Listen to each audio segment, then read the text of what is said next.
योग के। तो बाबा रामदेव जी हैं, है ना, वो आधुनिक योग के प्रवर्तक हैं। जैसे हमारे महर्षि पतंजलि प्राचीन काल के योग के प्रवर्तक हैं, उन्होंने योग सूत्र की रचना की। हम जैसे साधारण लोगों के लिए योग को क्रमबद्ध किया। कैसे किया है? अष्टांग योग के रूप में क्रमबद्ध किया है, जिसके बारे में मैं अभी आपको पढ़ाऊंगी, समझाऊंगी, बताऊंगी। और बाबा रामदेव जी हैं, है ना, जो भारतवर्ष में जो योग कहीं विलुप्त हो गया था, उस योग को आज जन जन तक पहुंचाने का श्रेय स्वामी रामदेव बाबा जी को मिलता है, उन्हीं को जाता है। पहले हम टीवी में देख देख के योग किया करते थे, बाबा रामदेव को टीवी में देख के योग किया करते थे, लेकिन जिस दिन से मैं बाबा रामदेव से मिली, मुझे उनका आशीर्वाद प्राप्त हुआ और उस दिन से मेरे जीवन में बहुत ज्यादा परिवर्तन आया है। मैं योग से जुड़ी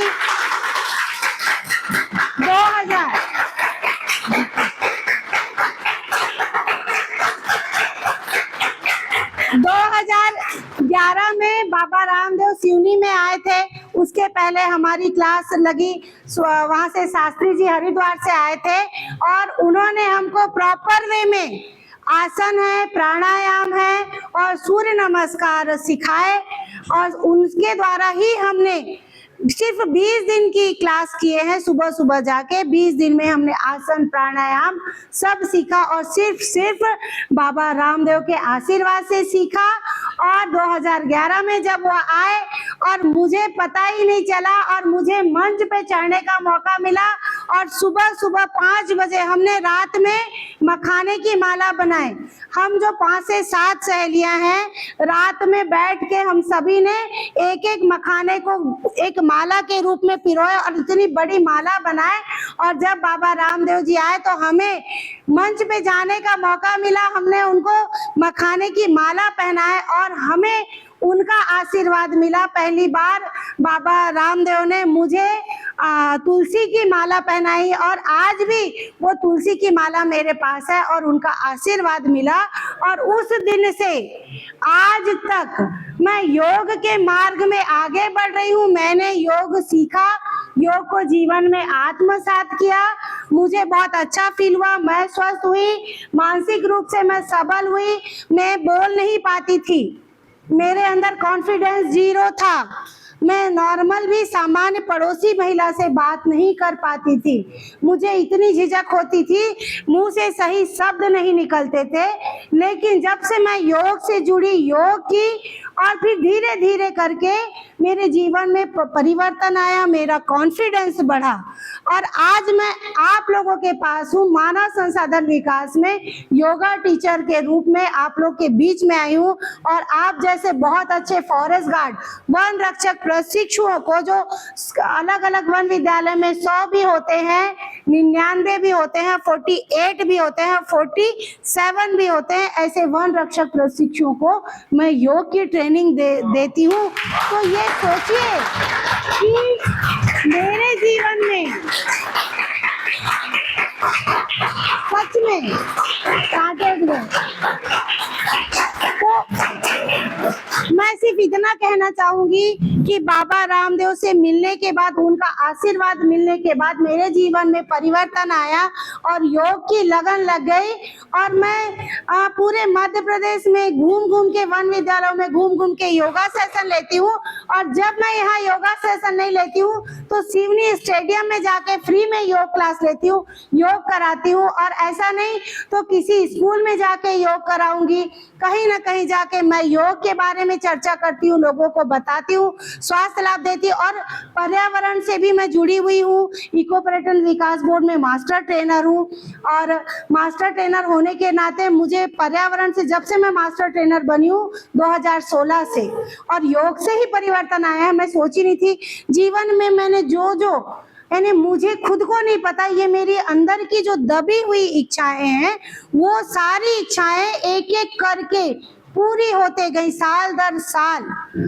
मैंने योग में पढ़ाई कर ली, योग में मुझे जॉब करने की बहुत इच्छा थी। शादी के पहले मैं पुलिस विभाग में, फॉरेस्ट विभाग में आना चाहती थी, लेकिन शादी जल्दी हो गई, ऐसा माहौल नहीं मिला तो मैं जॉब नहीं कर पाई। लेकिन ये मेरे लिए जॉब से कम नहीं है। ईश्वर किस रूप में मुझे दिया, ये मैं आप लोगों के बहुत सम्मान करती हूँ, बहुत रिस्पेक्ट करती हूँ, दिल से करती हूँ, क्योंकि मेरी इच्छा ईश्वर ने इस प्रकार से पूरी किया कि मानव संसाधन में योग टीचर के रूप में मैं काम कर रही हूँ, आप लोगों के बीच में आ रही हूँ। तो मैं बस इतना आपको कहना चाहूंगी कि आप योग को दैनिक जीवन में अपना लीजिए, ओमकार क्रिया कीजिए, आसन कीजिए, सूर्य नमस्कार कीजिए और प्राणायाम कीजिए, ध्यान कीजिए। थोड़ी देर ही मौन रहेंगे, मौन में बहुत ताकत है। फिर अपनी ताकत को जिस दिशा में ले जाना है आप उस दिशा में ले जा सकते हैं। तो योग करेंगे तो बहुत कुछ आपको मिलेगा जीवन में, बहुत कुछ। मैं तो बहुत कुछ पाई हूँ और इतनी मैं खुश रहती हूँ ना कि वाकई में ईश्वर ने मुझे बहुत देर से दिया, लेकिन इतना ज्यादा दिया कि आज मैं टॉप पे हूँ। जो योग में जो कहते हैं ना, अपने जिले में मैं सबसे टॉप पे हूँ। मुझे योग के लिए कलेक्टर से अवार्ड मिल चुका है 2018 में। पूरे जिले में मतलब एक हड़कंप मच गया था कि यानी ऐसे कैसे मिल गया, लेकिन मैंने काम की थी, मैंने स्वास्थ्य लाभ दी थी, है ना। पैरालिसिस वाले 3 महीने में ठीक हुए, डायबिटीज ठीक हुई, जो मैंने आपको 3 स्टेप प्राणायाम बताई हूँ। सर्वाइकल की समस्या से 10 दिन में दूर हुई है। Doctor SDO RB Singh sir हैं, जो 10 दिन योग की क्लास अटेंड किए। वो झुकते थे, चक्कर आ जाता था, गिर जाते थे। धीरे धीरे करके थोड़े प्राणायाम आसन मेरे साथ करते रहे, जैसे मैं अभी करा रही वैसे ही। और फिर ये मैंने 3 स्टेप प्राणायाम मैंने रेगुलर उनको कराई और उससे उनका चक्कर आना बंद हो गया। सर्वाइकल की प्रॉब्लम आज भी उनको नहीं है ना, वो दूर हो गई। तो ये सारी चीजें बहुत अच्छी रही ना, योग से हमने रोगों को दूर किया है। और अभी भी मुझे 15 अगस्त को पर्यावरण के लिए कलेक्टर संस्कृति जैन मैडम के द्वारा भी प्रशस्ति पत्र प्राप्त हुआ है, क्योंकि शासकीय लोगों को ही अवार्ड मिलता है, प्रशस्ति पत्र मिलता है, ये आप जानते हैं, है ना।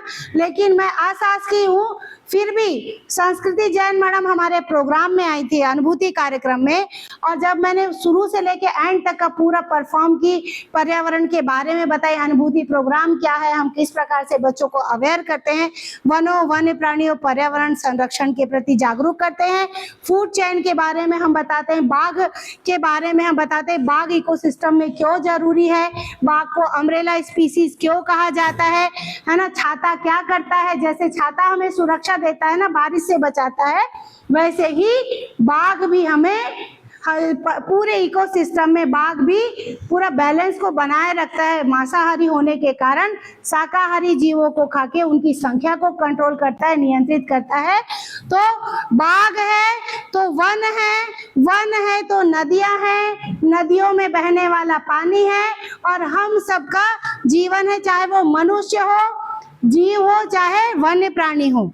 तो ये सारा जो इकोसिस्टम है बाघ के कारण ही है, और यदि बाघ को प्रकृति से हटा दिया जाए तो इकोसिस्टम पूरा ध्वस्त हो जाएगा, और कहीं ना कहीं हम मनुष्य के जीवन पे भी इसका बहुत बुरा दुष्प्रभाव पड़ेगा।